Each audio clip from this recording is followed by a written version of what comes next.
I will be taking you through creating RESTful APIs with Spring Boot. And this will be a hands-on session where I'll be sharing my screen and we'll be able to do some few tasks around creating a fully fledged application and make it running. And I have a bit of a cold, but I hope you'll be able to hear me well throughout the session. So let me share my screen. So today we are going to be talking about CRUD operations. So and when you are creating an API for a start, we normally create APIs. Let's say at a cooperative bank, we have two kinds of APIs. So let's say you want to expose your application to a front-end application. So a front-end can be a language such as Vue.js, Angular, or React. So the front-end and back-end needs to communicate. So you'll expose REST APIs for that.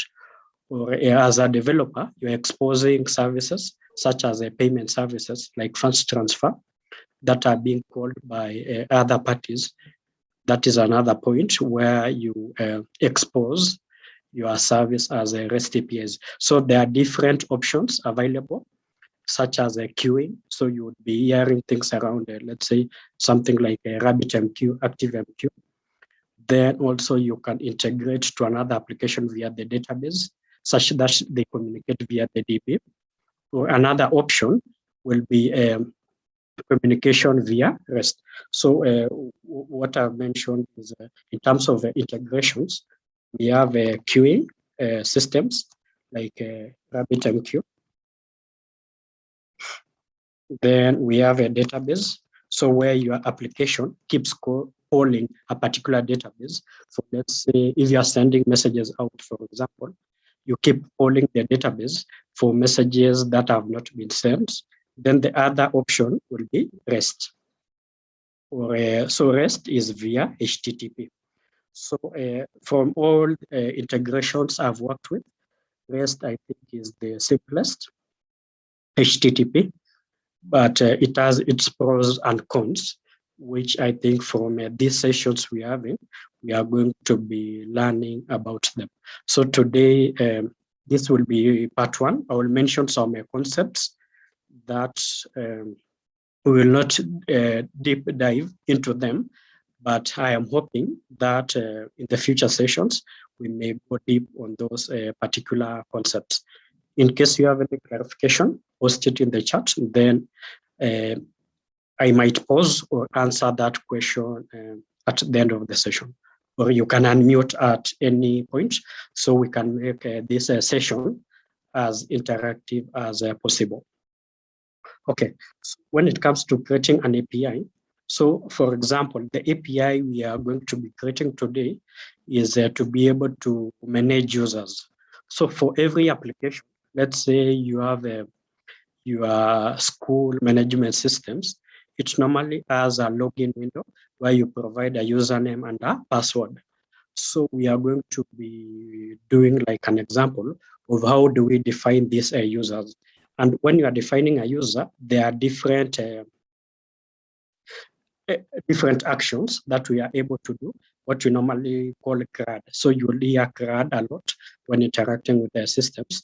And CRUD stands for creating. So you want to create your first-time user in the system. You want to be created. So we will use a post request. So in HTTP, we have different action types or verbs, which we'll be looking at them. So for creation, that will be a post request. Then you want to be able to see which users are in the system. In that, you will issue a GET request. And in this GET request, we will look like with to things like a pagination filtering. So you want to search a particular username, such as John. How do you achieve that? Then we have also update. You want to update your password. So we'll be creating an action to be able to take care of that logic or update your name or username. Then also deletion. You want to delete a user from the system. So you issue what we call a delete request. So also another point that I should mention, our APIs are normally secured. So before you log in, you will find out that you cannot access, let's say, your school fees structure or a timetable before login. So that's because that API is secured and only authenticated and authorized users are able to access this information. In a Spring Boot, I normally use Spring Security and JWT. So I normally use a Spring Security and a JWT, but this we will look at a later stage.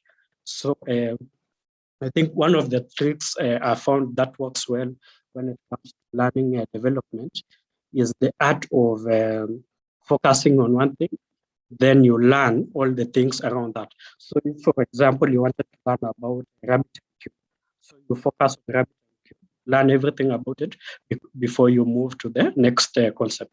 So that will be my advice. So today we are just going to be creating an API without any form of security, but this we will learn at a later stage. Okay, so I've been given a new system that I should develop. Where do I start? So for me personally, I start with the database design.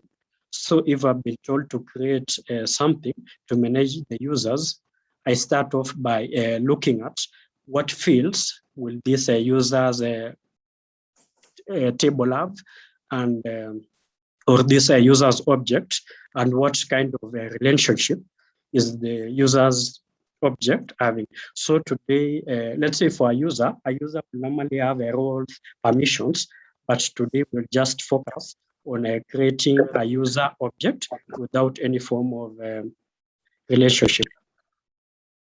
So first, we are going to define the fields that make up the user object. And for this, we have the ID. This is a primary key, auto-incremented. So this will act as your primary key.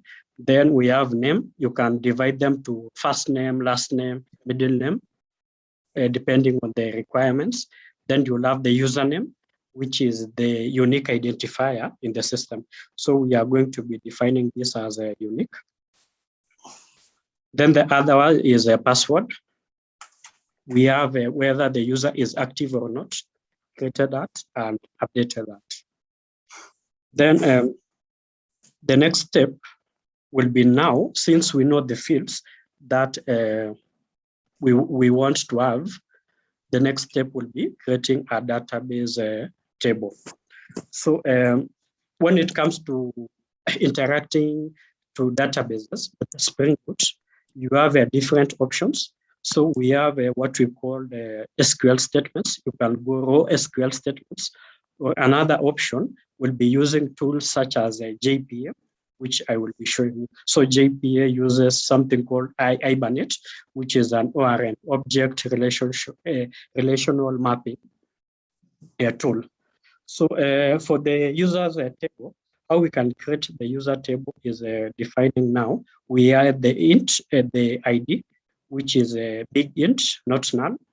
We have the active, which also can take the value of 0 or 1, created that, which is a timestamp, name, password. So we have all these fields. And here we have defined our primary ID or primary key, which is ID. Then also we define the unique key. For this case, it will be username. Since you don't want users sharing the same username.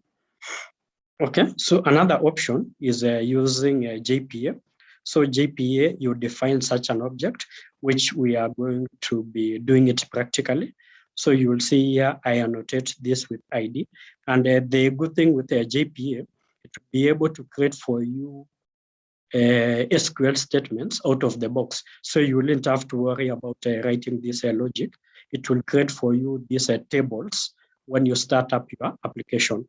So you will have less to worry about when you comes to define. So you will define your primary key with the value at ID. So you annotate with at ID. Then you define the generation type.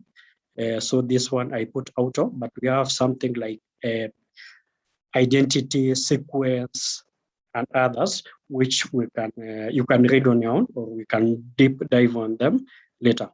So here we are creating a table. The name is users.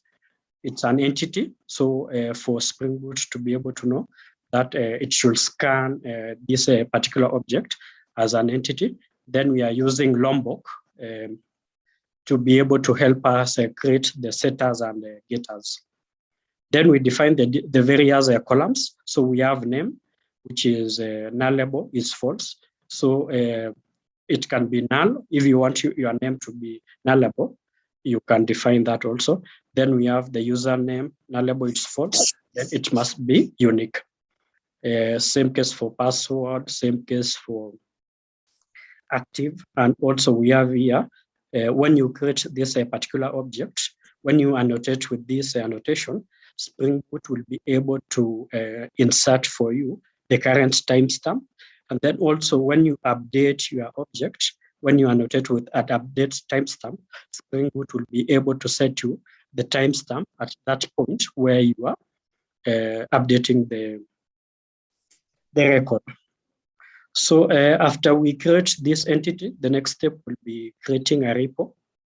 Then we extend some pagination and sorting repository to help us with the pagination, which we'll look at that. Then the next step is we will create a user service. This will contain the business logic we want to have in our user management. So when we issue a create request, what business logic should we do? Like when you are creating a user, for example, you will send an email telling the user that they've been creating such stuff. Then the next class we will define is the controller class, which will expose now our API to the outside world. So you'll notice here we have what we normally call MVC, model view controller. So the controller is now the face of our API, and all the logic will be exposed to this. So for example, some of your logic in the user service will be abstracted from the user. And what's helping us abstract is this controller class. So yeah, what we will cover today also is pagination, then also filtering. So you want to search a particular name. So we will also do that. So yes, so let us get started. And I don't know, I hope you have interacted with this site before, but no problem if you have not interacted. So to create a new Spring Boot project, I normally come to start.spring.io. And here, I'm able to choose the different settings. So I normally use Maven, but there's an option of Gradle. So I'm going to be sharing this link in the chat. Then there's an option of Kotlin Groovy. We'll pick Java. Then here, let me put in the GitHub username. Then also the artifacts, I'll put it as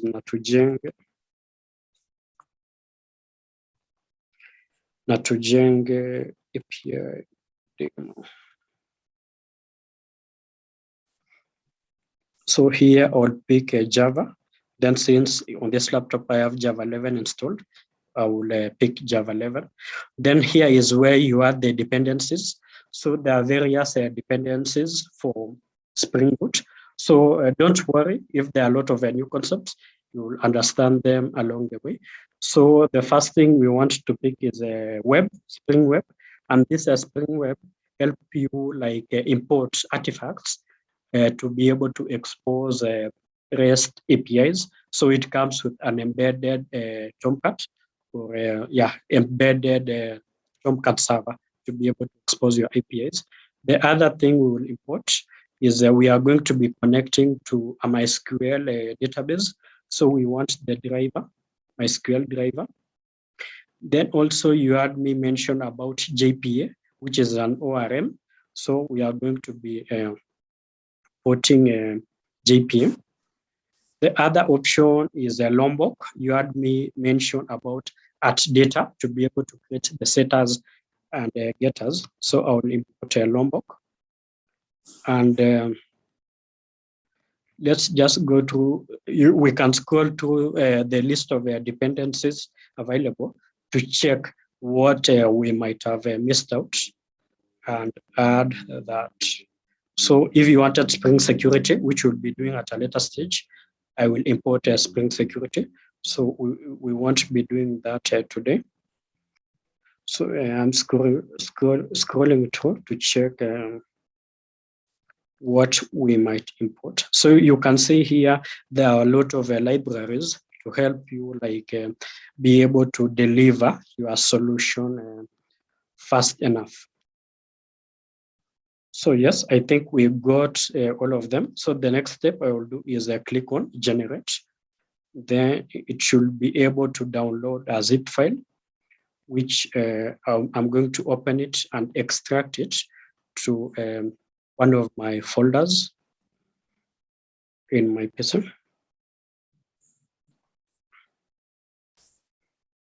Okay, then I will come to IntelliJ and now import that project, but you can do this in any code editor. So this we call the Natujenge demo, which is this. Let me click OK. Then it will be able to import to this window.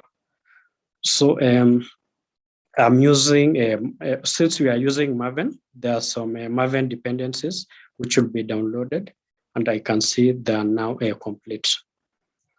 So our project structure is normally I define 3 packages. So I will click on new, then I will define a package to all my entities, another one to all controllers, another one to all the services. So let me start first. Since it's database first, let me create a new package and call it entity. So this will now all the user object, the mapping to the database. Then the other one, I will create another entity and name it repo, which we will look into that. Then I will create another package and call it a service, which will have the business logic. Then I will create another package and call it controller, which will now have our REST API logic. So when we come to entity, I'm going to define a Java class and call it a user. Then here, we saw there are different annotation. So for me to be able to have getters and setters, which are using Lombok, I'll define at getter and at setter. So instead of normally, you will write this private int long ID. Then you will come and define the different generate getter and setter. Yeah, so instead of having this logic, you can use this Lombok library to be able to create for you this. So once you annotate with this, you don't need to write this code. So your code base will be a bit short. So another option, we must tell Spring Boot that this is an entity, like this is an entity. And the next item is to be able to define the table. So you give it a name. So we'll call it users. Okay. So in Spring Boot, we have a different different components. So we have services, we have REST controllers, and we have repositories. So this entity tells Spring Boot that this object maps to a table in the database. So once it's starting up, it's able to do the mapping. We mentioned something to do with the ORM, object relational mapping. So it will be able to map this particular object to a database table. So we in our class, we are defined that we want an ID. We also had said we want name.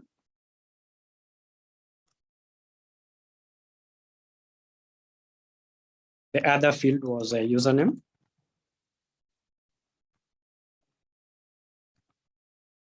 Then the other field was a password.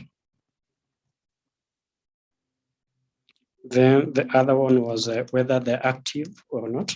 So this will have a value of 0 or 1. Then the other one was created at, and this is a timestamp.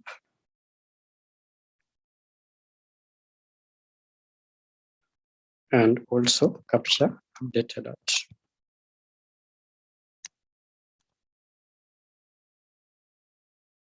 Okay, so since we want a JPA to be able to help us define this table or this object in our table, we must now annotate these various variables with at column.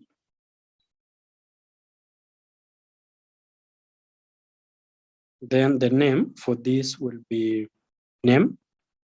Then we also define things such as a nullable. For this, it will be false. So this is the same logic for this, and also this, but let me name this. The name will be created at. Then for this will be username.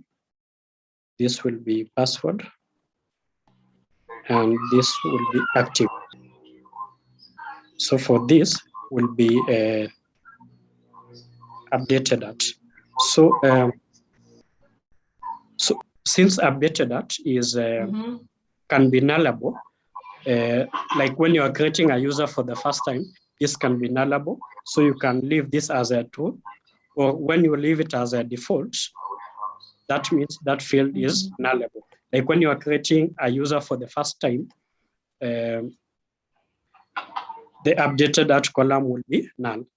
Then the other thing is we said for this, since it's our primary key, we annotate it with at ID. Then also we define this other generation value or a generation strategy as so we can have this as identity. So let me just import these classes. Okay, so this annotation means this particular field ID is a primary key. Then the generation strategy, when you insert your first user, it will have ID 1. When you insert the second user, it will have ID 2. And you don't want to manage those IDs manually, like leave it to the database to auto increment for you. That's why we have this, we define the generation strategy. So when we run our application, for the first time, Spring Boot will check, do I have a user's table? If it's not present, now JPA will be able to write for you an SQL statement similar to this. So it will generate an SQL statement similar to this and create that particular table. And now you start using that particular object. Okay, now we have our users object. The next step will be now doing the various CRUD operation. We want to insert to this table. We want to delete, update, and let's say get the records in our database. So for that, we will create a repository that will be like an API to be able to interact with the database. So here I will define a class, then I will put user repo as an interface. And this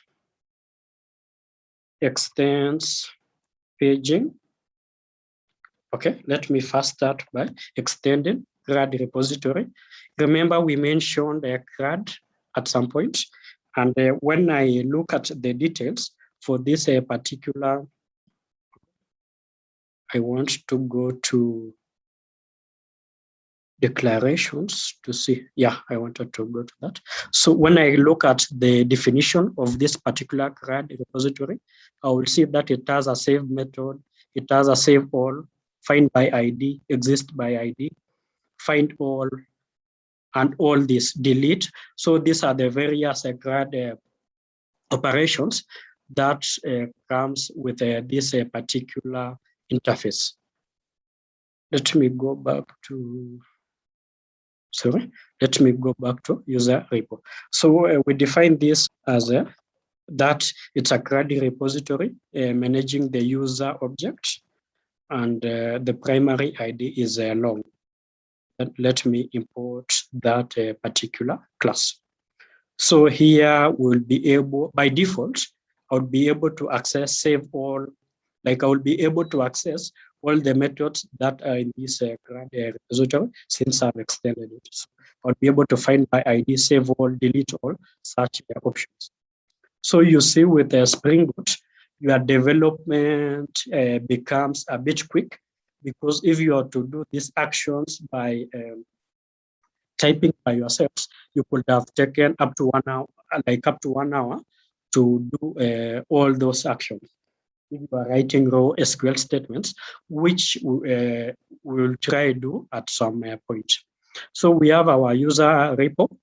Now let's define our user service. So our service, we say this contains the business logic or the core logic. So I will define a class and call it user service. Then this will annotate with at service. And then, then also I will annotate, I'm going to introduce something new here at SL4J for logging, which I will be looking at. So in enterprise applications, you like your logs to be really, like to be able to, like you want to be able to log well, to enable you to debug your application or monitor your application well. So some of the actions that we are performing in for the user is we mentioned the CRUD. So we'll be creating logic to create a user. We'll be creating logic to update user. We'll be creating logic to delete, to get users, or let me say view users. Then another logic will be delete users, delete a user. So let's start off by defining the method create user. So I will come here and say public. Let me return void at this stage. Then create user. Then I will accept a user object.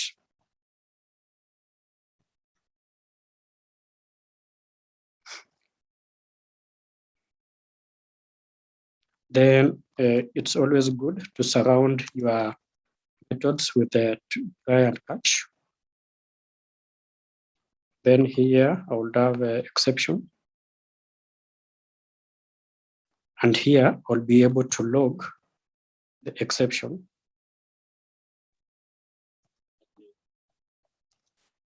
And I put in the older stack trace. So we want to be able to create a user. So in this create user, what we will be doing is, sorry about that, is let's say for this particular example, we are saving to the DB. Then the other option is send an email. Yeah, so in the user object, I think we defined a username. Let's say for that particular user, the username is the email. So before saving to the DB, maybe we have some validations. So validations can include checking if the user already exists or if the email address is valid, such stuff. So this is now the business logic, which is contained in our user service.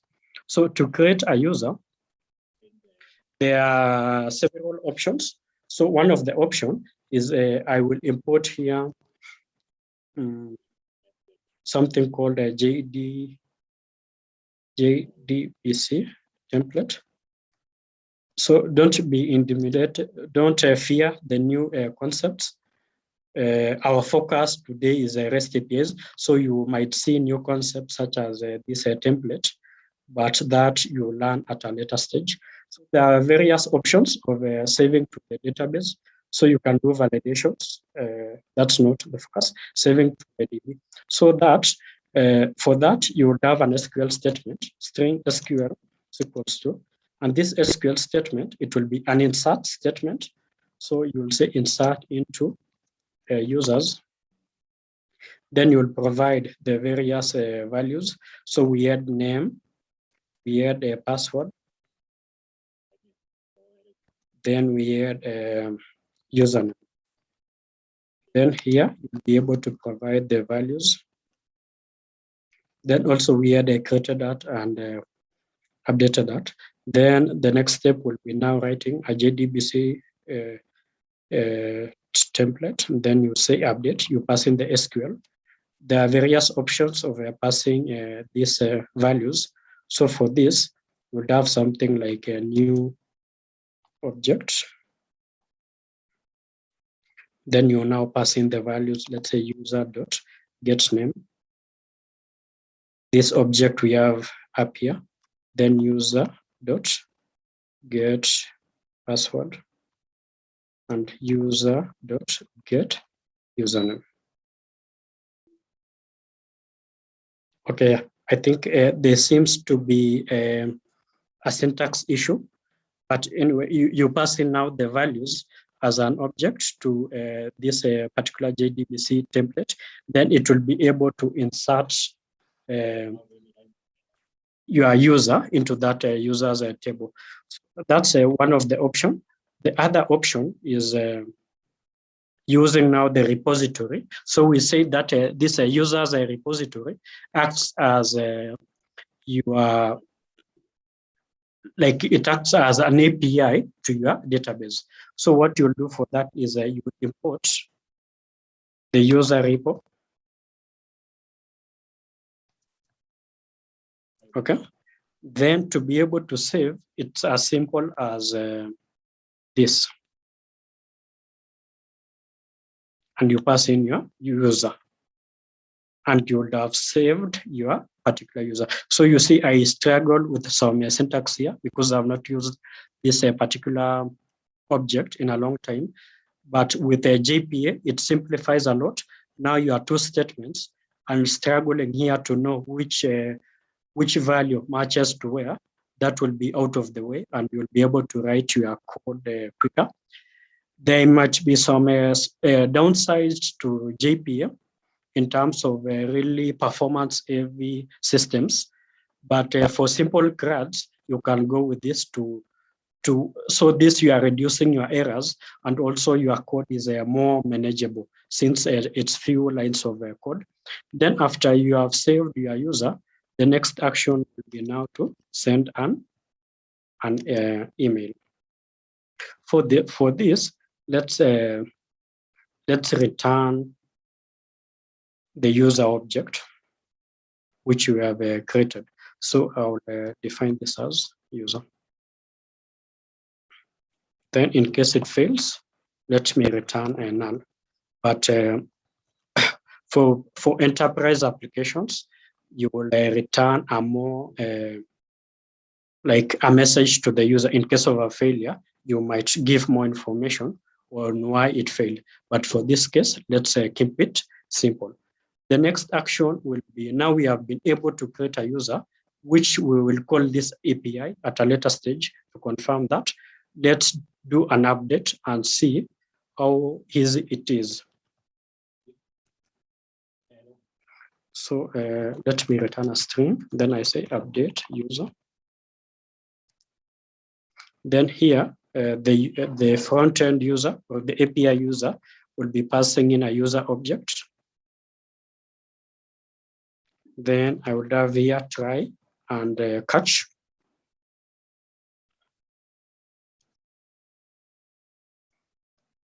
and let's log.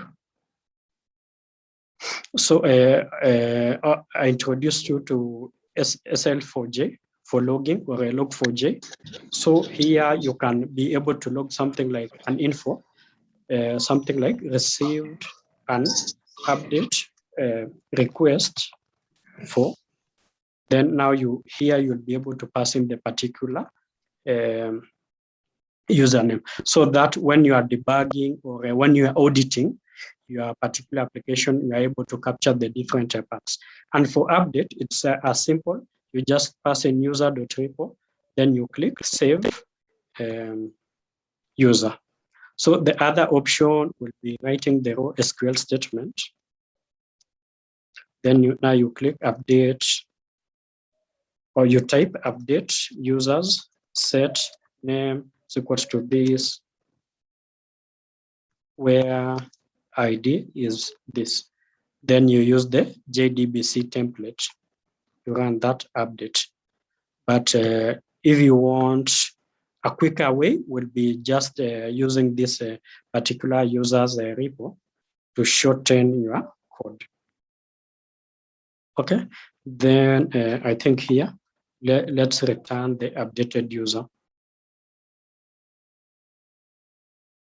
And okay, so my return type was a string. So let me return a simple success.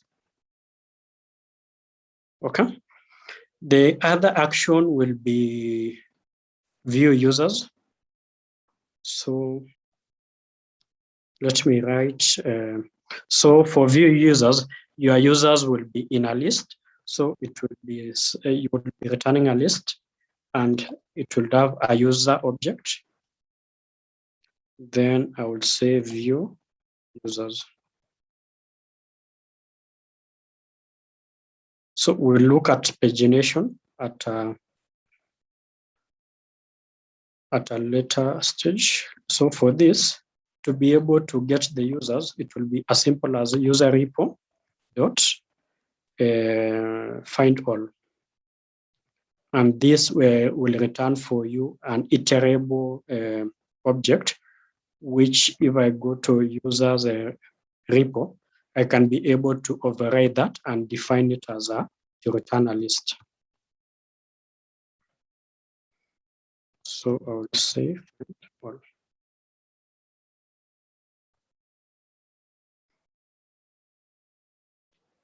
And now our error will be gone. Then for delete, the same,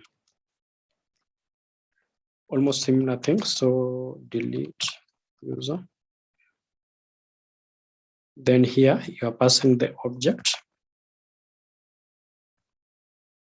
and you issue a delete command, which comes with the CRUD repo, and then now you pass in the object, and you return. Let's return a string saying it's a success. Yeah, so with this, you can see that I've been able to write quite a few, like a business logic quick enough. But if I was to use SQL statements, it could have been taken me a bit longer. So this, we are using a JPM to be able to achieve this. So now we have our business logic. Let's now expose this request as APIs. So I'll come to the controller package. We want the service package, then define a new Java class, and let me call this a user controller.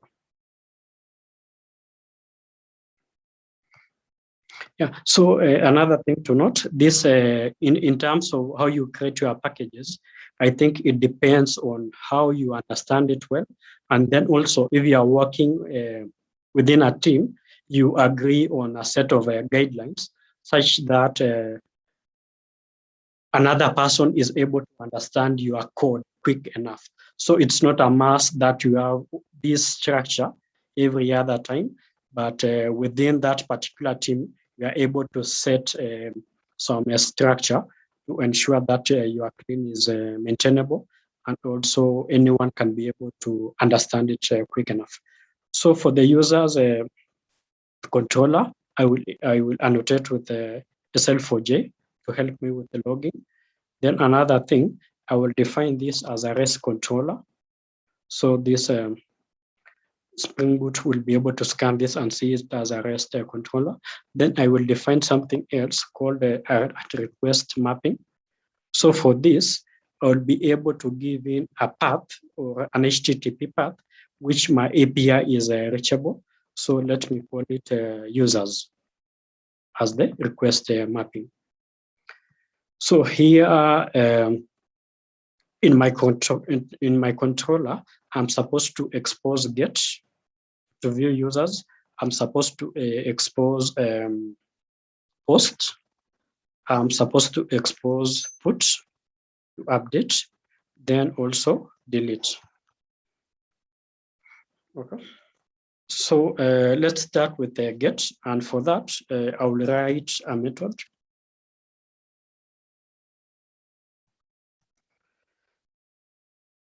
Response entity. So we are going to be responding with a response entity, and let me call it get users.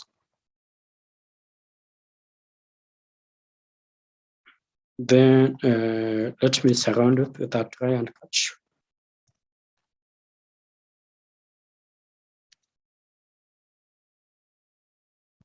So in this try and catch, if there's an error, I should be able to log it. So give it a more like something descriptive. Then in case of an error, and this is an exception, so you return the correct status code. So we are going to be looking at for REST APIs, we normally have the content or the body and also the HTTP status code, which is very important because when we are communicating between, let's say, different developers or different systems, you want to return the correct status code. So we have for this, let me get into status codes. So we have UD about 200, which is normally success or okay. I think for those of us who have gone through HTTP specification, we might have seen this, the various status code. So we have 201, we have 203, but also 202.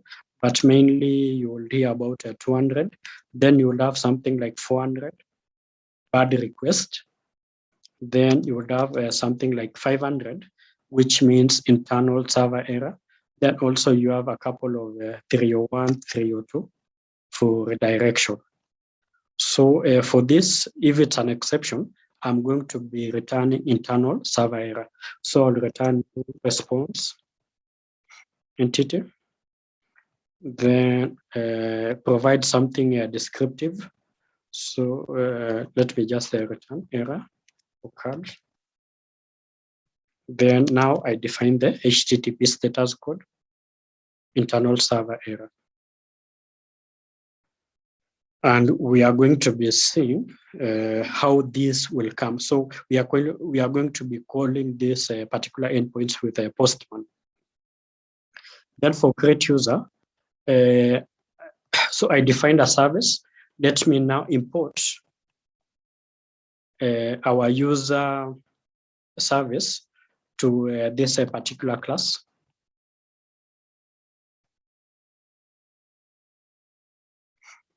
So this will be able to auto-wire for me this object. We have something called a dependency injection in Spring. So when it's starting up, it will be able to scan through the classes, finding this particular user service and have it somewhere in the container.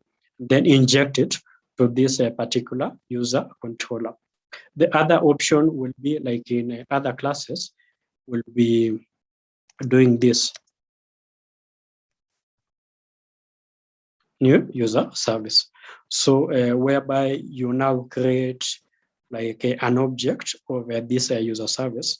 But since with Spring Boot, we have what's called a singleton, like to be able to create this class only once and reuse it. So that's why the best approach is using the auto-wired annotation. So with this, we want to view all the users. So we will have a list of users. And we are getting it from a user service. We called it view users. Then here it should be returning the response to the front end. So new response entity. Then I will return user list. And this, the status code will be HTTP status. And for this, I want you to know, will it be a 500 internal error, or will it be a 301 redirection, or will it be a 200? So for this will be 200.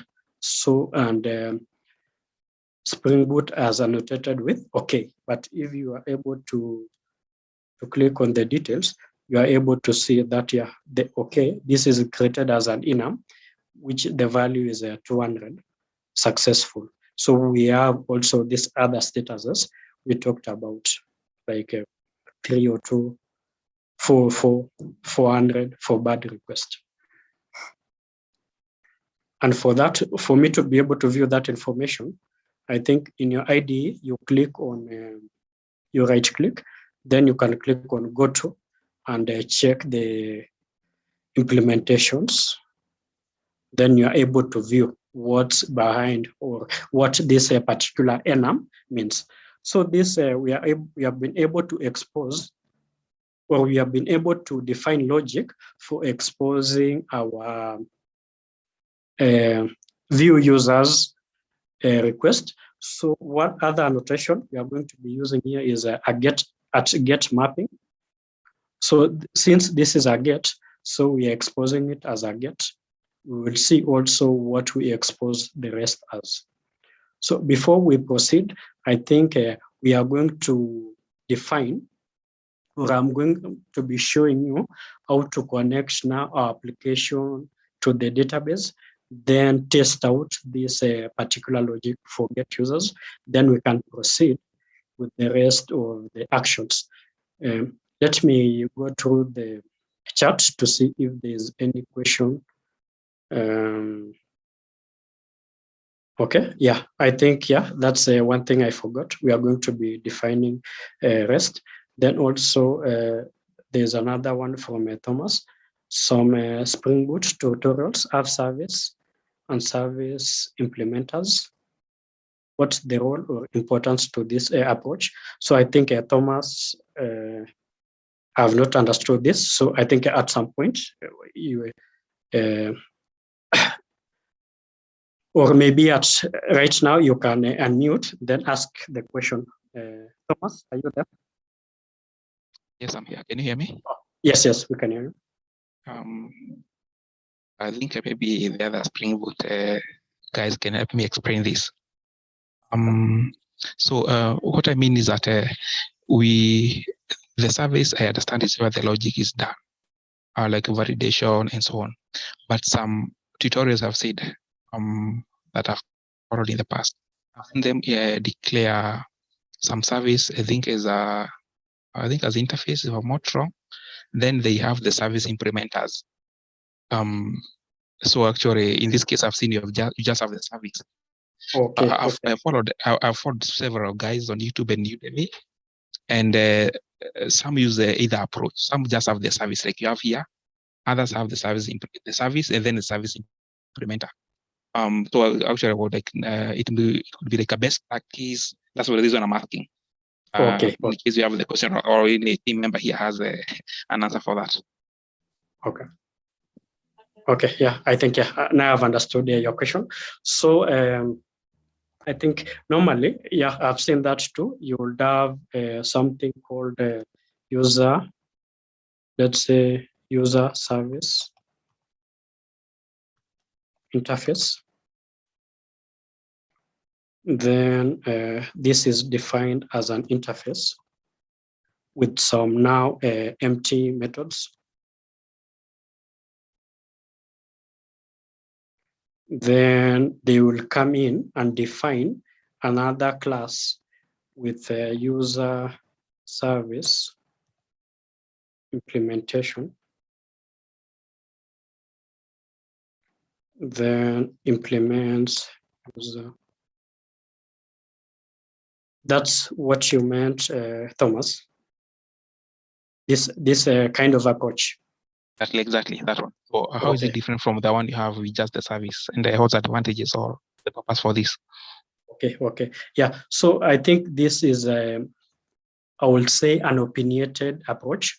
So whereby in some teams, let's say you have a solution architect who defines that in a particular user interface or in the user service, these are the actions or these are the methods that should be contained in it. So you will define a user service interface, which will be a contract. So in this contract, you will define all the methods that this particular interface has.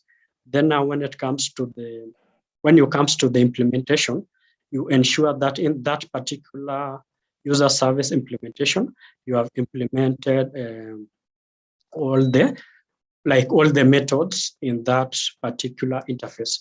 So I would say it's an opinionated approach. There are some people who start off first by defining interfaces or contracts such that anyone who is implementing this contract must have all these methods. Yeah, so it's an opinionated approach, and let's say to have really well set of classes. So let's say you want to, I'm trying to find the words for that, but yeah, it's a form of a contract to be able to define what your particular service has. So there's no downside of each of them. You are able to achieve, if you go to the service directly, you are able to achieve what you can achieve in the other way, where you define the interface first and the service later. Has that cleared your question a bit, Yeah, Thomas? that's very clear. Yeah, thank you. Very clear. So the next comment from Kamuchu was defining REST or RESTful APIs. So I think let me give it a try or what I know REST as. So REST is a way to expose your services via HTTP, where we have, so REST is a set of guidelines or a contract of how you expose your HTTP services. And while you're exposing your HTTP services, we have the different methods that are defined by REST. So you have the GET request, you have the POST request, you have the PUT request, and delete request. So it's a contract of how to expose services over HTTP.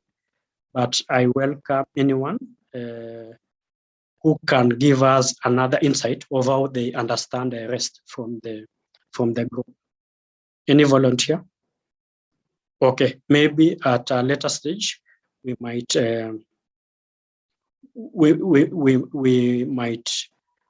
we might get someone. So the next step we are going to be doing is now connecting to our database. So we have defined our object, which is a user entity mapping to users a table, but we have not created this particular table. So to be able to connect to the database, when we come to our pom.xml, we will see that we have our MySQL connector to be able to connect to MySQL DB. Then we will have also JPA that is helping us with the ORM. So JPA in the background is using Hibernate to be able to connect, like to do the object relation mapping. So here we have our object but we don't have the table in the database. So we need to create that. So we will come to our resources folder. Then we have this application.properties. So this application.properties helps us define our configuration. So the first thing we'll do is define server.port, which our application will be running on. So remember, I mentioned that when we imported in POM file, we imported a Spring Starter Web. This Spring Data Web comes with a Tomcat, an embedded Tomcat. So if I was to click here, I can be able to see what that Spring Web has. So we can see here, it has a Tomcat web server embedded. So what I'm defining here is that my application should run on port 8080. Then the next other step will be defining the different configurations to connect to my database. So by default, in other Java, plain Java, you will define a database configuration config where you pass in the username, password. But with Spring Boot, once you put these variables on your application.properties, it will be able to auto-connect to the database and create for you what we call a database pool. So Spring Boot by default uses ICA-recipe, which this is also another concept which is very interesting, and I hope we will get to deep dive it at a later stage. So let's go through these properties. So Spring, JPA, Hibernate, DDL, auto update. So we are telling we are telling Spring Boot, when you are starting up, go update all my entities. So in case you find that there's a new column I've added, go update it in the database table. So there are options such as none.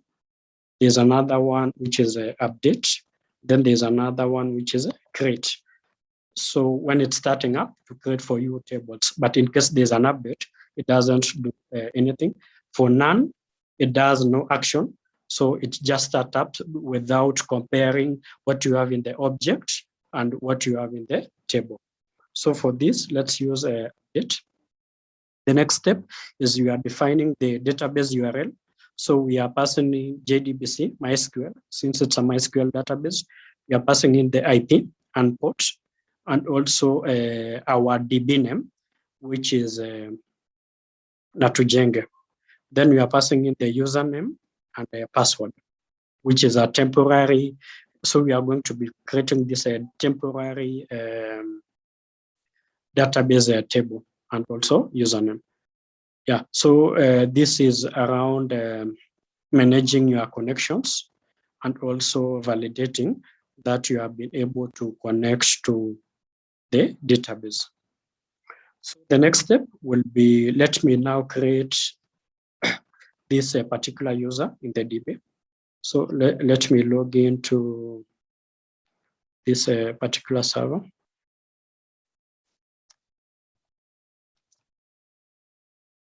To be able to create the database and the user. So we'll create database, Natujenge.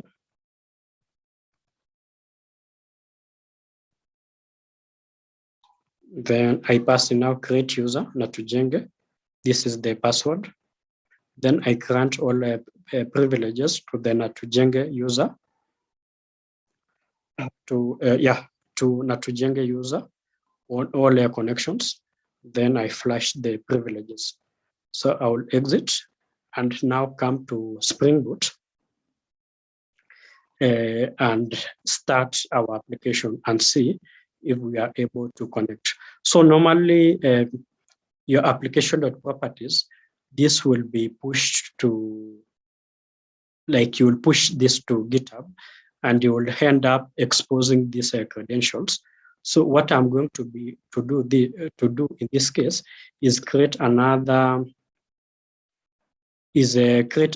copy, which won't be versioned, and name it application properties dev. Okay.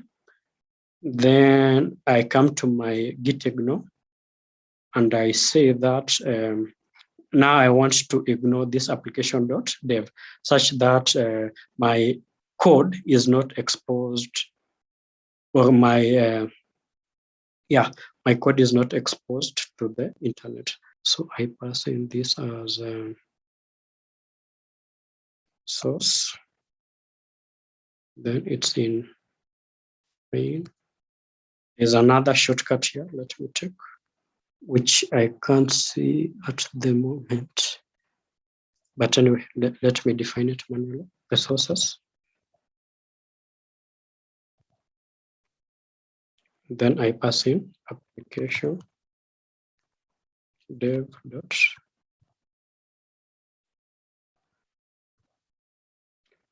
Okay, so this will let me not expose my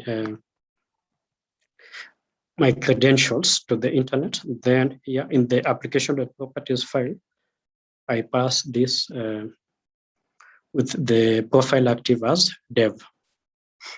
So let me go ahead and start up my application via the terminal.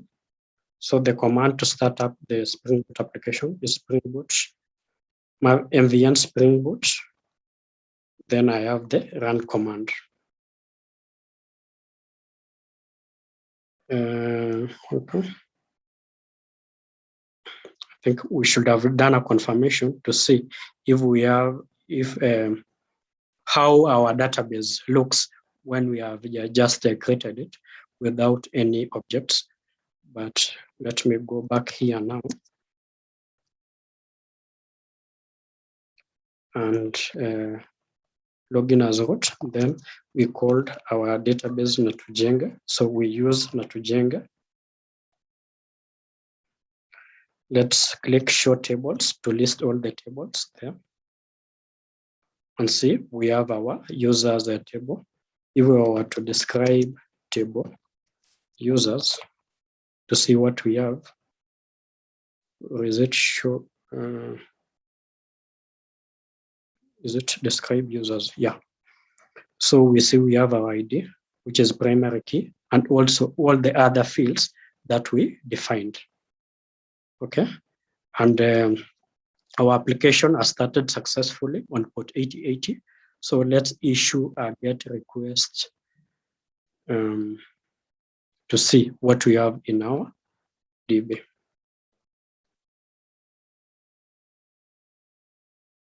So localhost, it's running on port 8080. Then we have users. Yeah, so we see we are getting an empty object because we have no user so far. Let me just change the URL to see if we'll get a 44. Yeah. So if we pass in a wrong URL, since we have not defined users with an extra S. So we see it's currently empty. Now we have issued a REST request. So this is a REST request. The parameter here is a GET, and the response. So we are passing a GET request. Then also the response, if we can see, we have the response code 200 for OK. And I think I can be able to view. Is it okay? I wanted to be able to see the raw response. So yes, our application, we have been able to connect to the DB and fetch users, but it's currently empty. So the next step will be now see when we issue a post request. When we issue a put request, a patch, we have not talked about this, delete, what responses will we be getting? Okay, let me go to the chart. Here we flash privileges. So yeah, there's a question from Kevin on why we are flashing privileges. I'm not sure about that. It's one of those commands. I think I've been running it for a long time without really knowing why, but I hope Kamucho or Thomas will be able to answer that at the end of the session. Okay, so the next action, let's do create a user.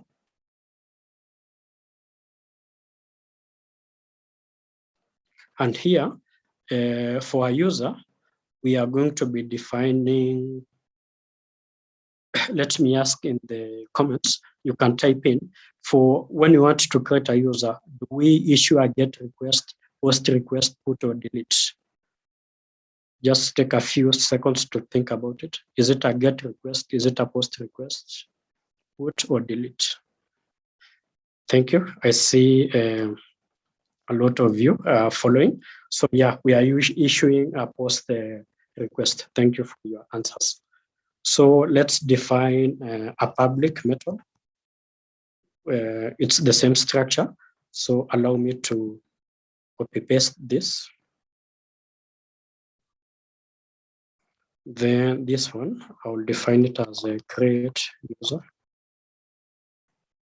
So this, the user will be passing in a request body with the user object. In normal scenarios, you will define a DTO, data transfer object, to be able to get the request, but that is another concept we'll mention and get into details at a later stage. So you have a request body,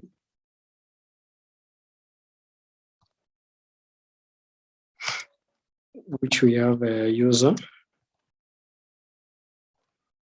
Okay, so the request body will come as a JSON request. We'll be seeing from a postman with the user object. Then here, now we will call the user service, and we are defined create user. And this, from our definition, let's just go there, control server, control B.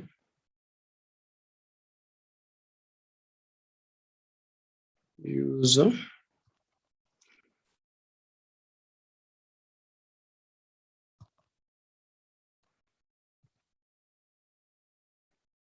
If we go to our definition of a create user, we saw that we were returning either null or the returned user.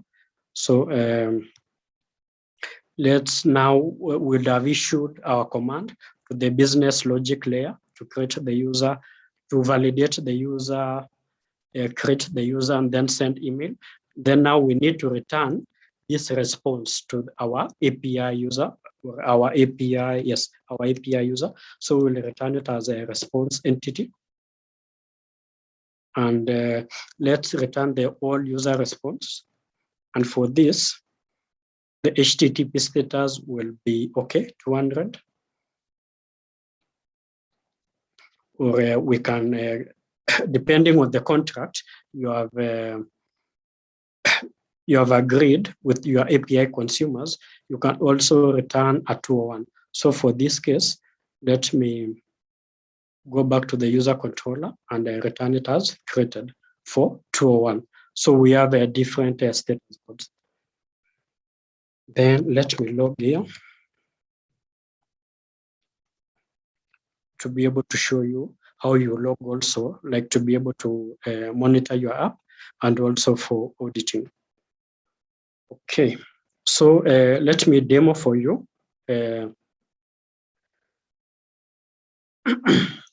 how we send now a post request from a postman. So I'm going to be sharing my postman. And as you answered from the chat, this will be a post request to the same endpoint.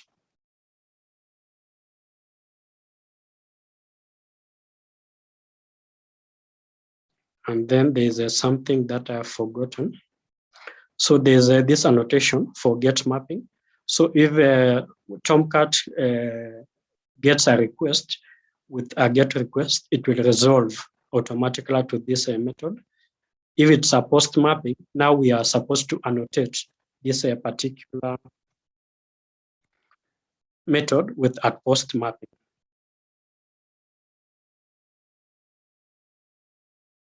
Let me restart my application. Now let's define our JSON. Since post, we will be sending the request in the body. And let me pick row. Then so I've come here to body. Then I picked on the option row. Then I'm sending this request as a JSON. Sorry, as a JSON request. Then now let's define the various JSON objects. So remember, when we first started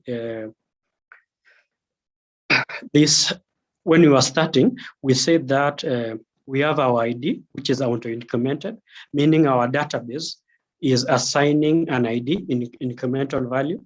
So we are not going to be passing this ID since the DB is managing that for us.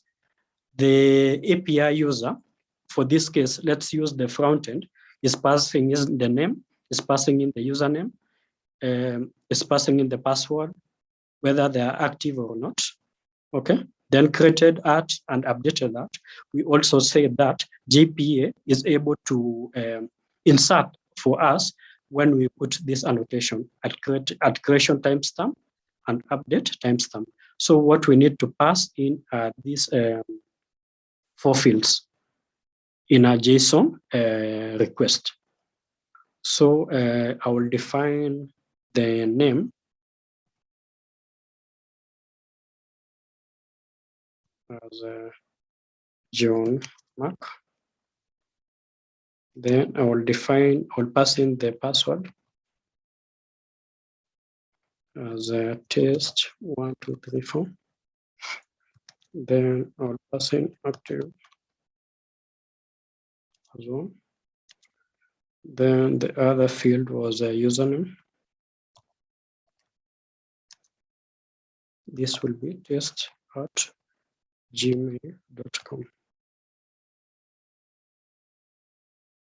Okay, so we have our JSON here.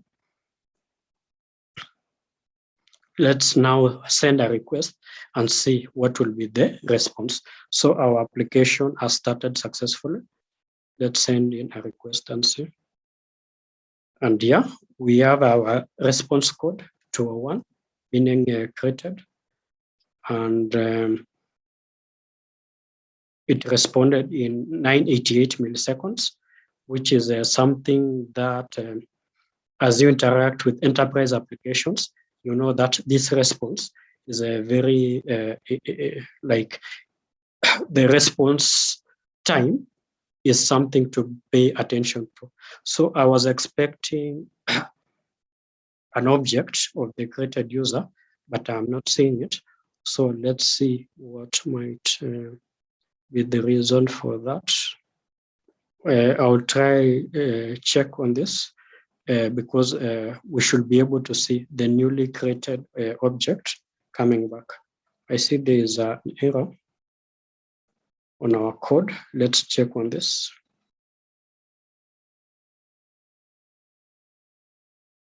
Okay, yeah. So we returned a wrong status code. Actually, our object was not created, and the reason is we are passing a null value to a not null object. So you see the good thing about logging, like catching those exceptions, we have been able to see that at created at, we are not passing any value. So let's check on our object. If we put in, yeah, there's something missing at creation timestamp.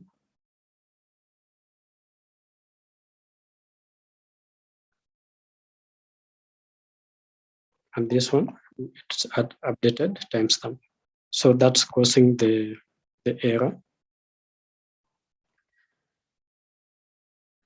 And also the other thing is in terms of the validation, I'm returning to the front end. So it gave us a false positive as a 201, but actually there is an error because I'm not checking exactly if this user response is null or not. So for that will be something like this. If user response is not equals to null, then you return the correct status code. On this case, I created. Else, if it's null now, you return something like okay, it's okay still, but now error occurred. But now in the body you can have if its error is equals to true and the response code, or this can be something like a bad request. So let me go back to the backend. Then we'll be able to see when we send a request whether the record is actually being created in the database. So let me issue another request. Yeah. So now we can see that we have a response.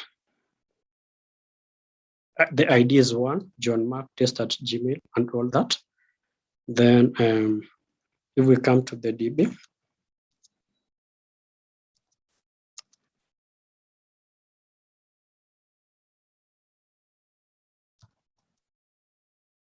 so the database was Natujenge.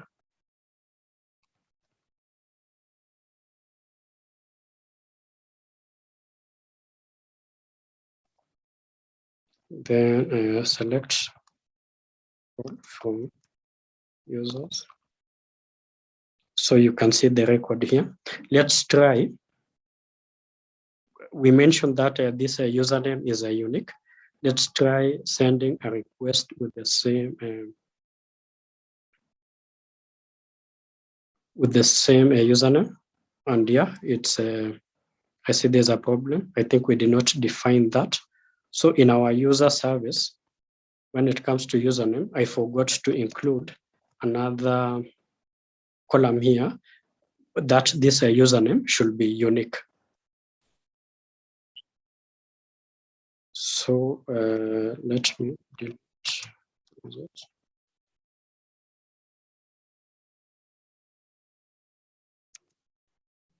Actually, it should be dropped. Then we should be able to recreate this table with the correct definition.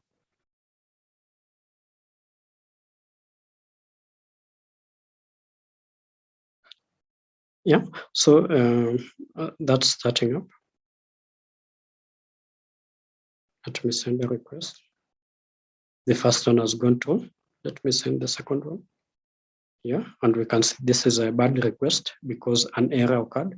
If we see the logs, we should see that this is a integrity constraint violation, duplicate entry for that. So that's what I wanted to show you. So let me go to the chat.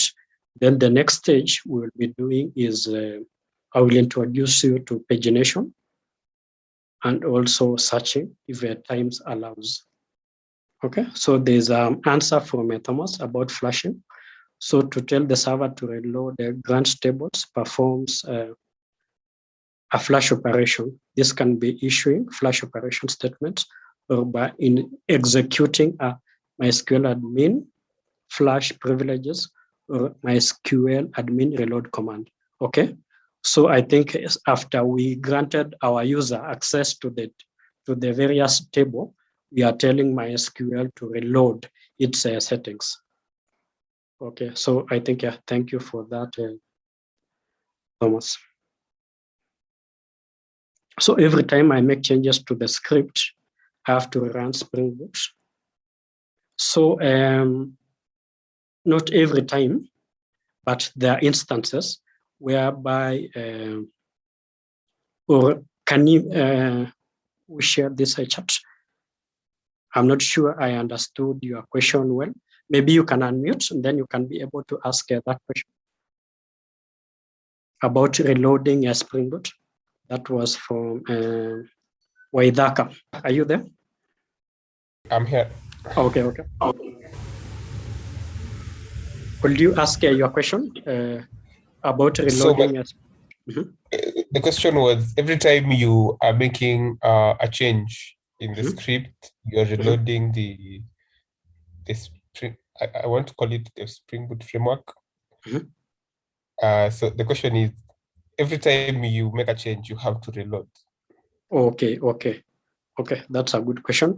Not necessarily. So there are tools called, I think it's called a Spring Boot Actuator. When you come here to the Spring Boot, when you come to the springboot.io, you have this option of a Spring Boot Actuator.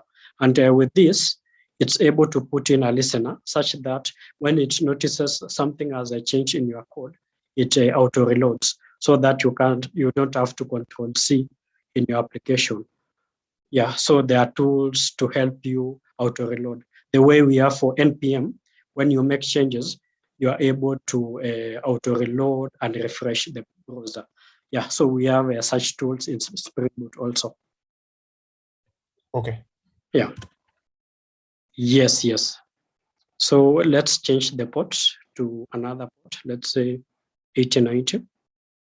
So I will come here to application dev and change to 8091 or 8090, as you have mentioned. Then start the application.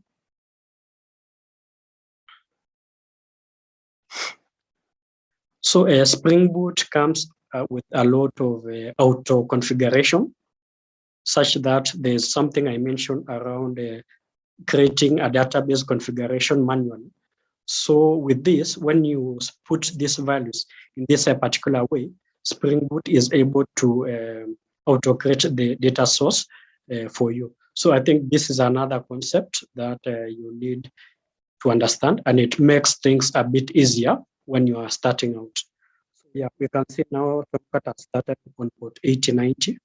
So when we try issue our command to port 8080, we should see a timeout.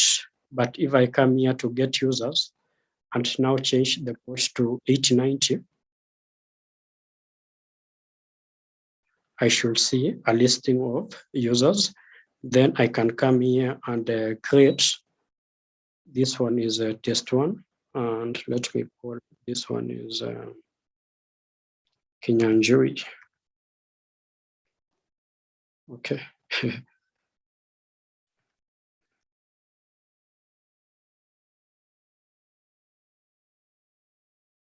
So when I've not changed the port,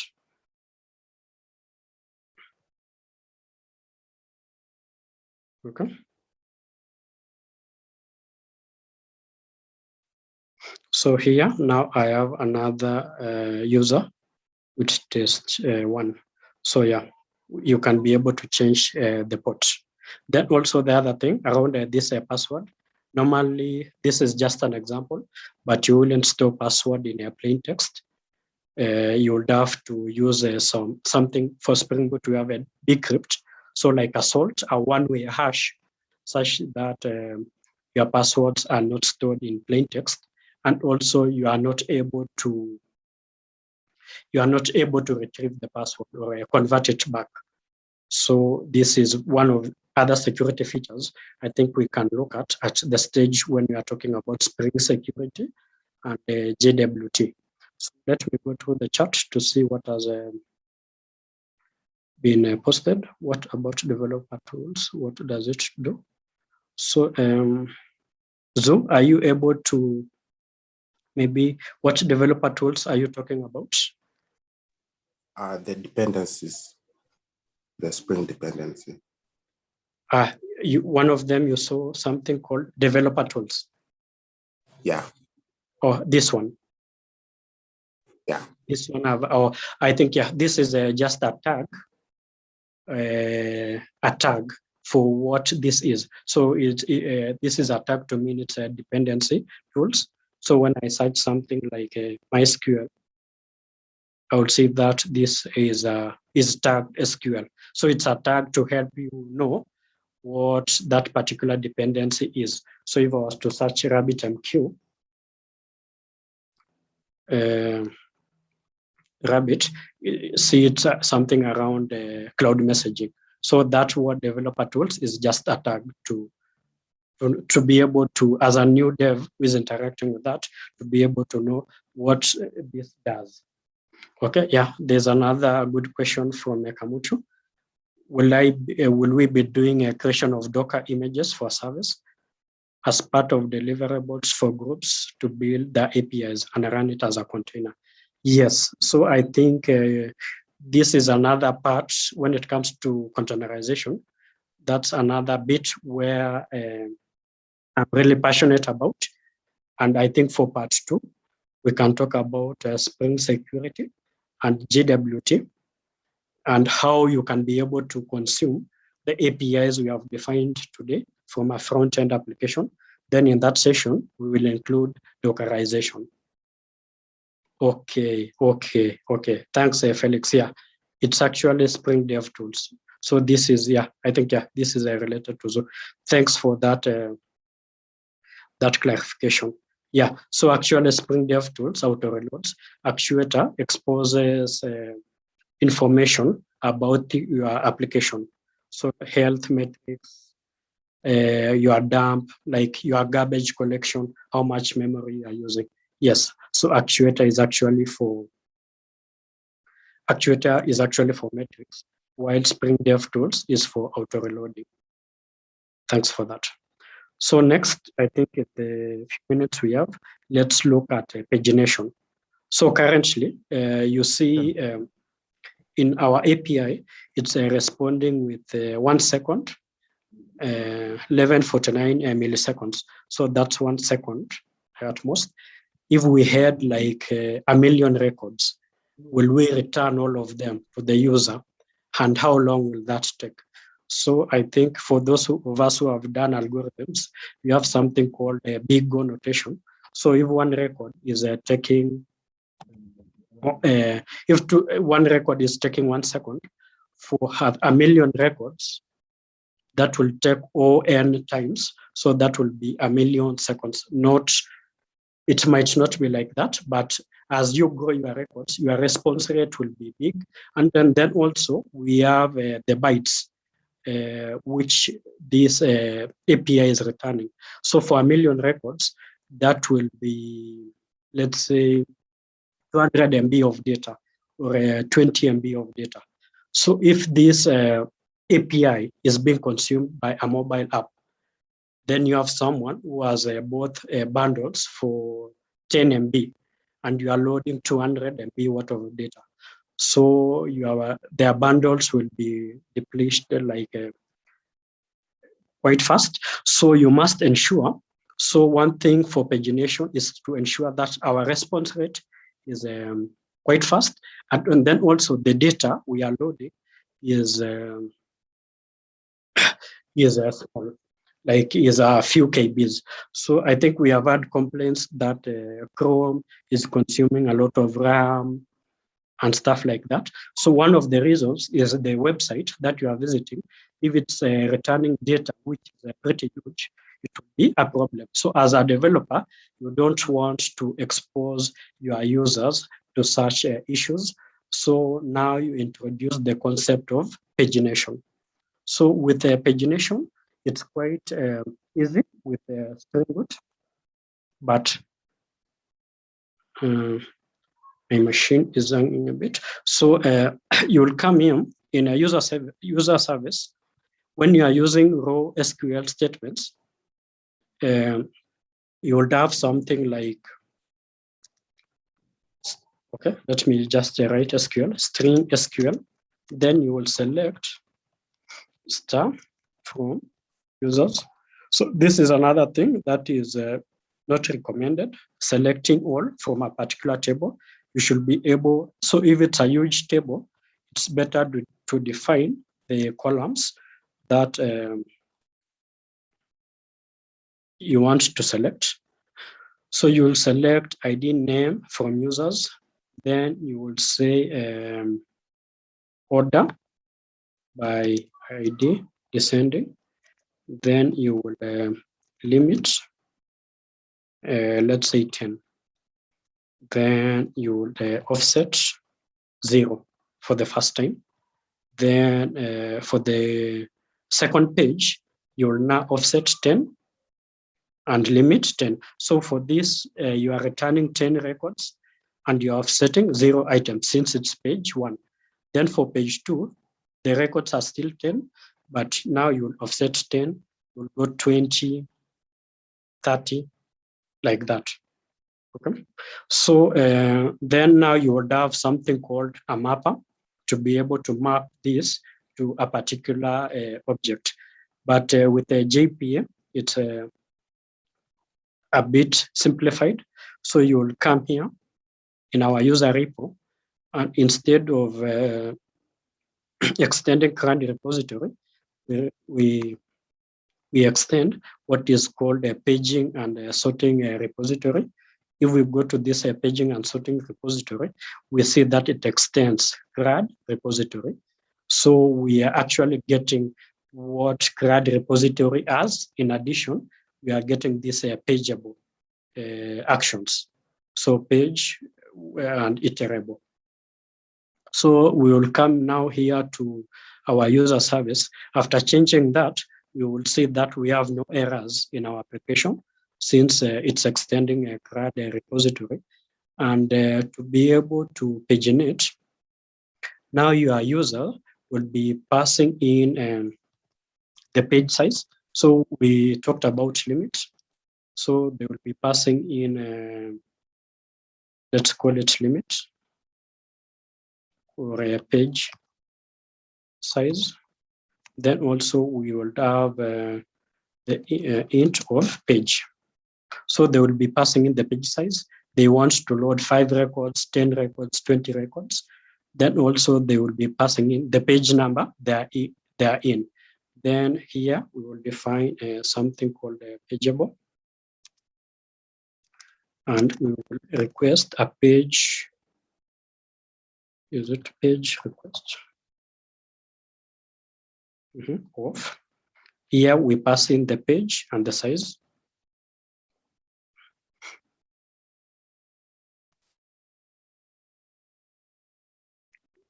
Okay. Then when we are passing into page when we are calling find all, now we pass in the pageable object. So for this, we saw from paging and repository that it returns an object of type page with a generic object. So here we receive a page object.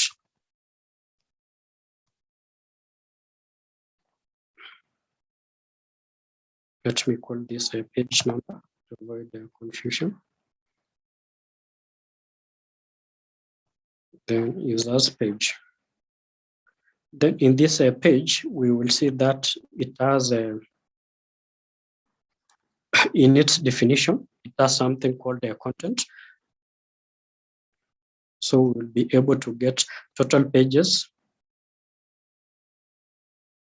So total pages are the total number of pages you have in your DB. Then the other item will be total elements. Then the other we are interested in at this point is a user page dot get content, which is now a list of your users.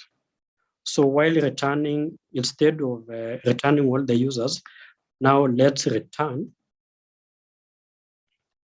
user content, which is a list containing all our users but paginated.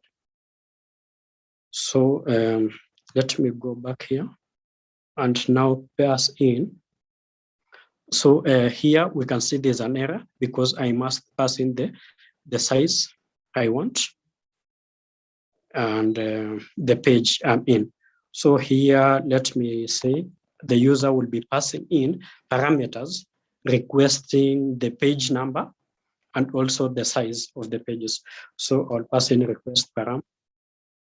This name is equals to page, each page.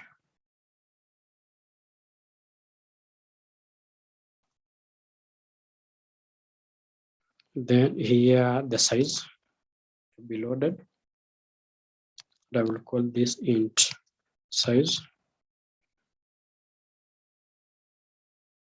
And let me reconfirm. So page size. Then the next item is page number. And everything remains the same. So since I don't have the dev tools in my POM file, let me reload manually.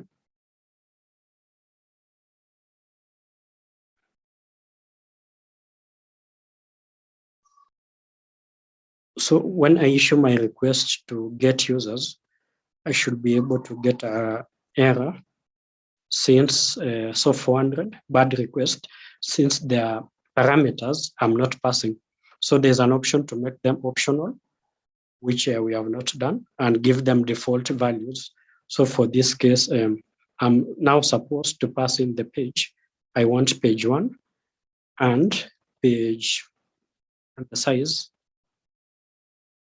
is equals to 10. So I'm in page 1 and the size of the items is 10. So when I call this, there is an error. Let me try with page 0.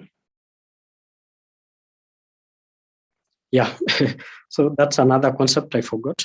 So you see in computing, the pages, like in arrays, the first index is normally a 0.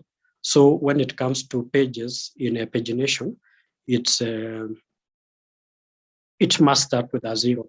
So when a user passes page 1, you should be able to subtract 1, such that when they pass in 1, you are passing to the backend as a 0. So that's the other concept that has been confused me at the start also.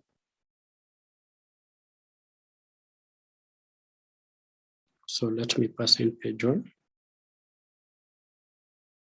Now that we have corrected that.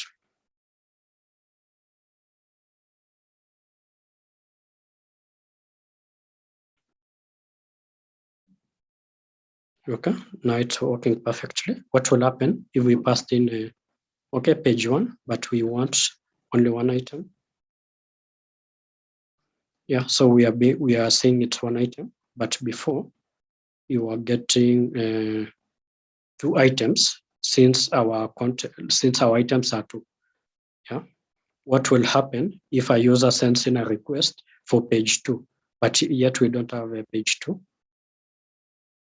We will say that they will get an empty response, since this one Spring Boot is sending a request to the DB.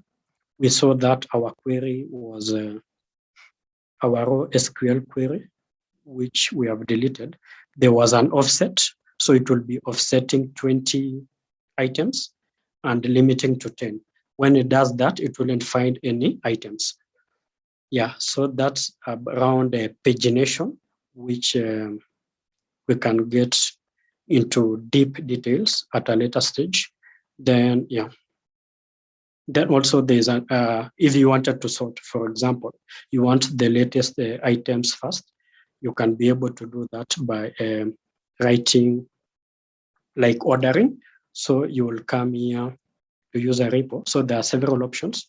You'll come page, then you have a user, say find all.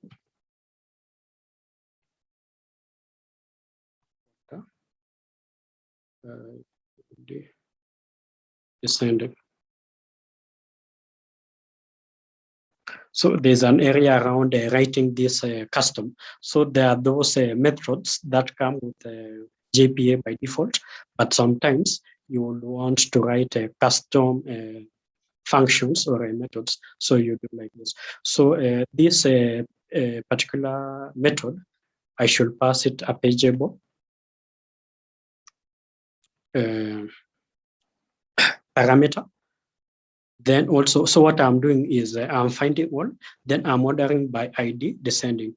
So when you are defining our ID, we said it's auto increment. So the last user will have the latest ID. So let's now use this in our code. So when we run our code at the moment, we see that the order of our records is in ascending order. But if it was a payment API, for example, when you log into your statement, you will want to see the latest transaction first. So you want that bit of ordering. So how you achieve that is this way, by defining this particular method. Then you will come to your user service, now pass in that particular method instead of the other one. So let's run this to validate that we have done the correct thing. So here, the latest ID 3 should be the first one.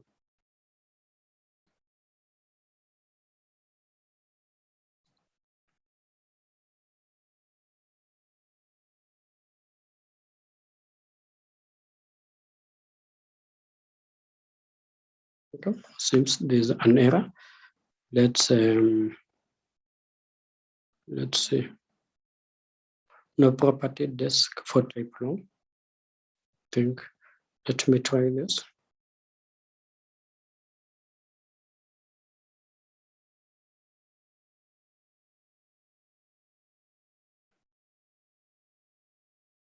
To see if that will work. I think there's another rule for GPA that order by should always be followed by. I think that might be the one causing that error. Okay. I think, yeah, that was it. So let's now issue a command. And now we can see now ID 3 is the latest. If we were to add another user, let me name this Mary, give it a unique email.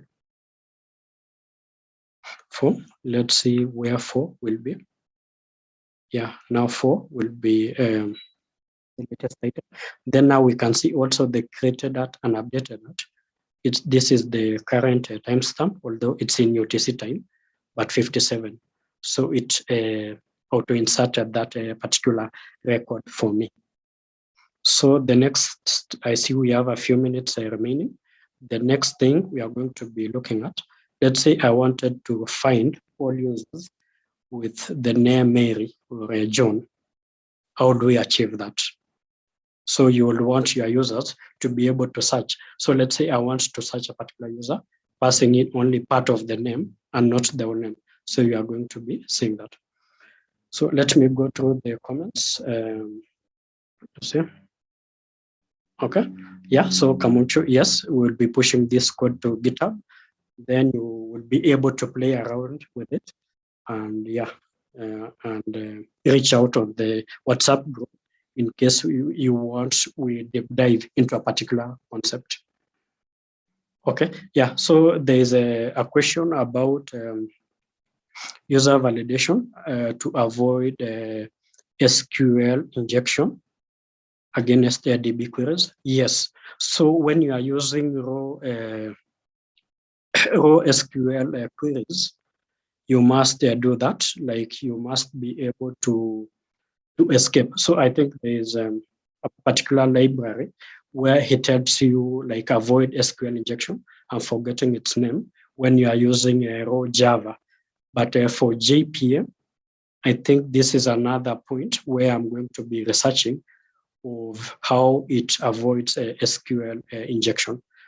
Yeah, so I'm not so sure about how JPA handles it, but so far, while I've been coding with it, I use it out of the box without taking care of any SQL injection. But I will do more research on if it offers that support or how we need to avoid it. Yeah, so this is another point of research I'm going to be doing on my part. Also, you can read about it, then tell us in our next meetup. So you want the next step we have said is searching. So we are getting all users, or you are finding one user and you want to search. So one of the request parameters will be search. So you define a request param. Name is equals to search. then string search. So the user will be passing in anything, but let's limit to the name for this example. But I'm going to be showing you how you can be able to allow users to search to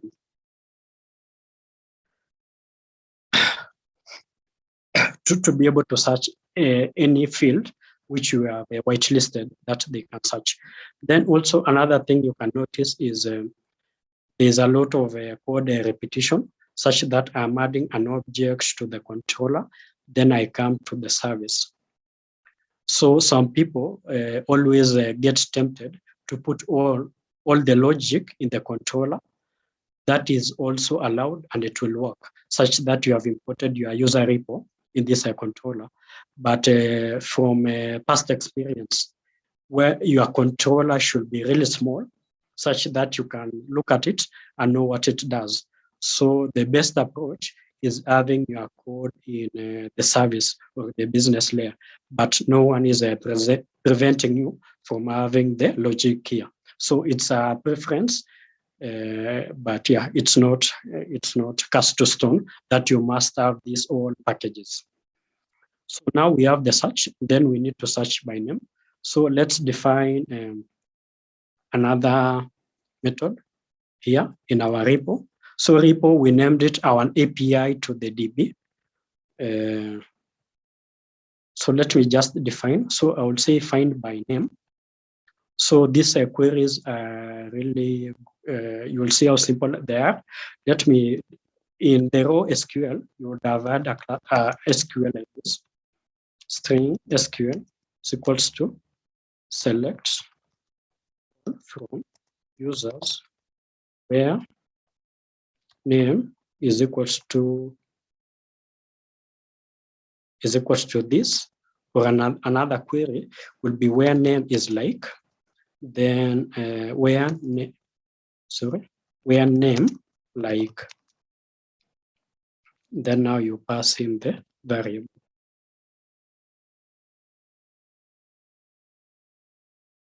Okay, so that's how you achieve it in raw SQL. Then in case it's several columns, or username like.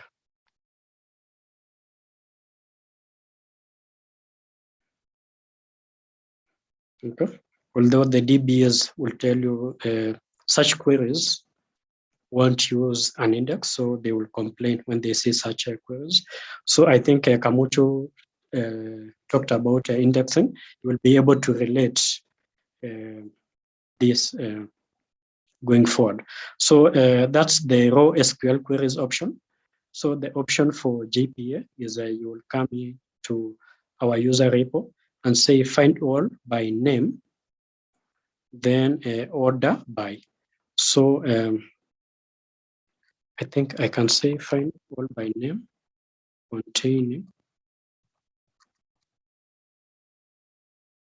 containing, yeah.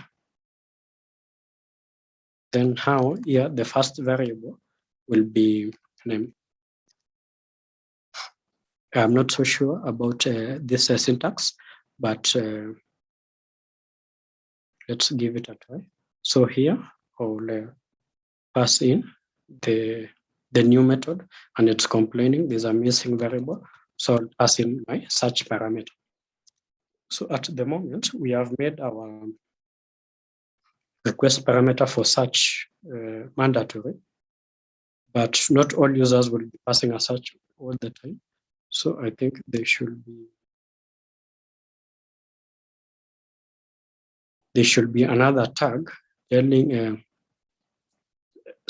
like annotate with this annotation that this can be optional. Yeah, so I think it's called required. So you put it required false, such that when it's empty, it defaults. So here, let me pass in my new addition search. Then I pass in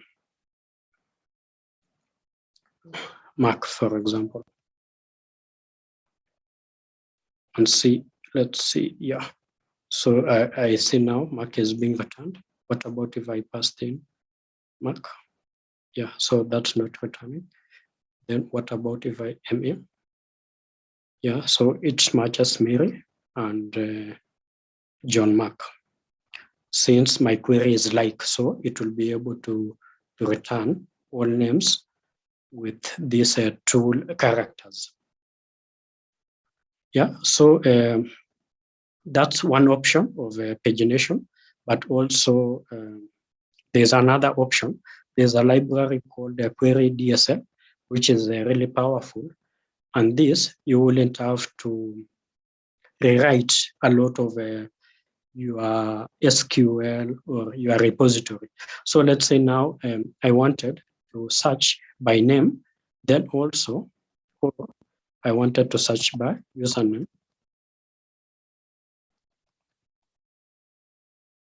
containing that. So I'm able to achieve that. But you will notice that this is not really scalable.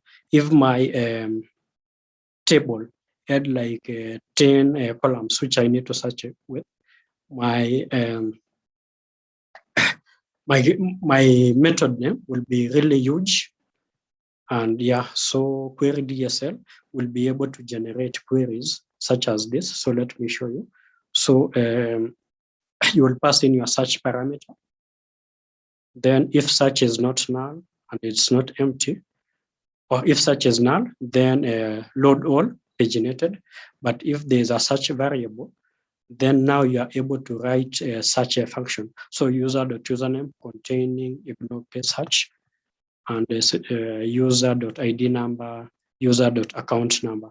So with this, you are able to create really dynamic queries without having to affect your method. Yeah, but this is something advanced, but you can go read when you find a pagination issue, just read about query DSL, and it will be able to help you with most of your issues. So I think that's the introductory. The next bit, which I would like to touch on next time, is around Spring Security and JWT. Then also I'll touch about Docker and yeah, yes, I think those bits. Then also, in case there is a concept that you will really like me to discuss next time, post it in the chat, then I will be able to deep dive into that. So let me read the chat in case there is any queries. Okay, yeah. So I think Throw is naming it as a FAT model in controller, yeah. So yeah, I like the controllers really being small. Then let's say I have an existing table with predefined data and fields in an existing database. Do I still define the tables within the entity class? Yes, yes. So I think I've used this particular mapping with our core banking. So in the core banking, for example, you are not supposed to create any new tables. So what I normally do is I annotate my particular table that it's an entity. Okay, so I come here and define that it's an entity and give it the different mapping. But now when it comes to application.properties, there's a place where we mentioned DDL update. So for that case, if you are connecting to an existing table, the DDL update will be none. So yes, if it's an existing table, DDL auto update will be none, such that it wouldn't create, even if you have new objects, it wouldn't try to create those new objects in existing databases. Yes, so it will work for even existing database tables. Okay, yeah, there's a lot to learn about JPA and also REST. So there are bits we have not touched on. We have a put, we have a delete. So what we can do is, since I'm going to be sharing this code base on Git, you can define like with your various, let's say, first names in these controllers. So you have, let's say, somebody like through user controller, then you can now write this put and delete commands so that we practice on what we have learned today. Also the implementation of get and post.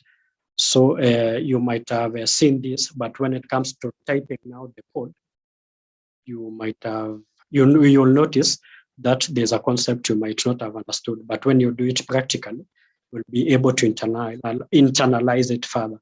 So I would recommend today or in the coming few weeks, let's create controllers using our first names. You can also define your user service. Then we can do a practice on what we have learned today. Okay, so let me read the final comments before I hand over. Okay, this is a good question from Kevin. I think dealing with production systems. So how do you secure credentials that they are not visible in production? So yeah, it's not good practice to have credentials in plain text. So like this password, the way it's in plain text. So there's a library that I've been using for a production grade system called Jaspit.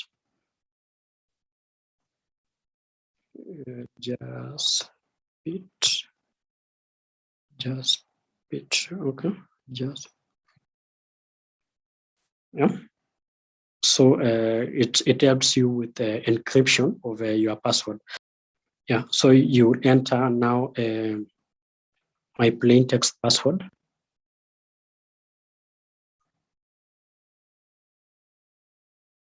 Encrypt, then I should have a secret key.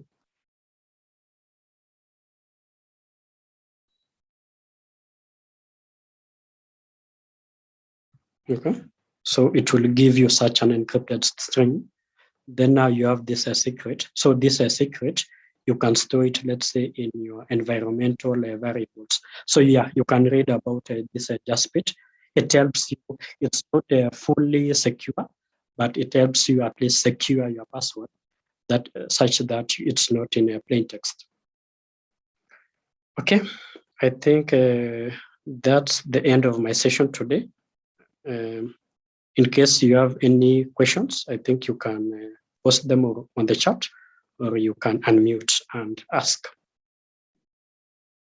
Maybe if mine is not a question, Mr. Gideon, just to thank you, but also note a few things that I've seen. I know there are some guys here who are not Java developers, so they might be learning so much. The idea is just for you to appreciate what is done, try to see the patterns, and take it as homework now. But a few things I've taken as highlights. I think we've seen the CRUD repository. I think that magically allows us to have create, read, update, and delete capabilities within our entities. I think for those of us who were with us yesterday, you saw the DB can actually be users, but the entity object can be user. And using their annotations, I can see Gideon has done a very good job. Then the other thing is that one of the things that for those guys who write Java, Spring Boot is, it's like witchcraft. If I could use, there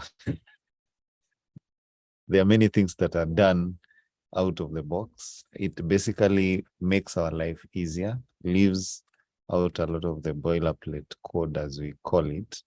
And I think I noted a few things that I would like to emphasize on, and I think it speaks into the conversations we've been having earlier. The first thing is I saw the generation of the project, the Maven project. I know for those guys who might not have heard about Maven, when you're creating projects, you have dependencies. So Maven comes to the rescue for Java guys. It is able to pull all those dependencies and bring them onto your local machine and package them at the point of the software packaging. You compile, create the jar file, pull the dependencies, put them together, and be ready to run. I think thanks to start.spring.io, I have seen that one working magically. I also noted that there was inserting and updating objects without writing the SQL statements. So thanks to the Spring JPA, and in the same spirit, I think even the ORM, I think someone, Peter mentioned the other day about object relationship mapping, and we can see even objects being mapped to tables using annotations, which speaks into that area if some of you have not studied that. We can also see some magic happening with Lombok, where I think we saw the getters and setters, which was also a big highlight for me. And one of the things as we get into the next phase of building our own solutions, I think there is a lesson that we can borrow from the Spring Boot architecture, where we are seeing separation of functions. So there are different layers, the same old strategy that has been used over time, divide and conquer. So you just divide and have layers. There are classes that you'll create that are called controllers. There are classes that you'll create that are called services. There are classes that you'll create that are called repositories. And each of them has a certain boundary. So we do not expect SQL statements in the controller. Not that it won't work, it can still work, but it's a bad practice. And for collaboration, this is very, very important for us to split our boundaries and have interfaces that we can use. I know some of you might also have seen get lists. I think you spoke into data structures. For those of you who have seen, one of the challenges within the week for you to appreciate data structures, I think we saw application of one collection, get users, returns a list of users. And even those pageable objects, they are still collections, and they help you put many objects into one basket and now return it. We have seen JSON in play. And all I can say is when I said witchcraft, I didn't say it in a bad light. It's only that witchcraft is one of the things that we do not understand, but it is very real in our context. So even here, there is a lot that is happening. You can make an API call using JSON, but for some reason, your controller is invoked and you cannot see how that JSON object was converted into an object in Java. So that is happening behind the scenes. Even how your object is being converted into a record within the database, happening behind the scenes. But it doesn't mean that it's not happening. So appreciate what happens, even though you enjoy the benefits of the abstractions that we are seeing in some of those frameworks. So by the Gideon, I really, really appreciate. I was hoping, because one of the challenges that we have given these people for the week is to deploy a container, either using Kubernetes or Docker Compose. They're doing a lot of reading in the week. So if you don't mind, as you push the code to GitHub, please, you can add, you can publish, you can add maybe some scripts to push the image, and you can add a README somewhere within your project that would allow them to build the process and push the image to maybe Docker Hub, so that now they can use that image now to run the services that they want to run. So I would kindly request, and I don't know whether that is something that you can support us on. Not to say that there are no people that have not seen it, but it's always good to know how it's done in an enterprise fashion, because you work with an organization. We believe what you're teaching us is what you apply, because we want these guys to be ready to either work in those organizations or build solutions in a manner that is compliant with how these organizations operate.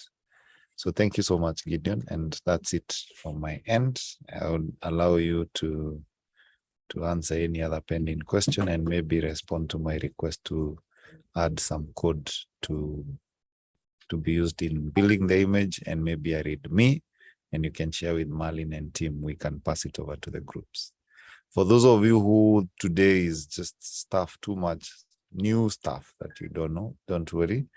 Our intention is to ensure that at least in each and every group, there is someone who has seen the light and they can be the agents of propagating that light to all of you. Yeah. So asanteni sana.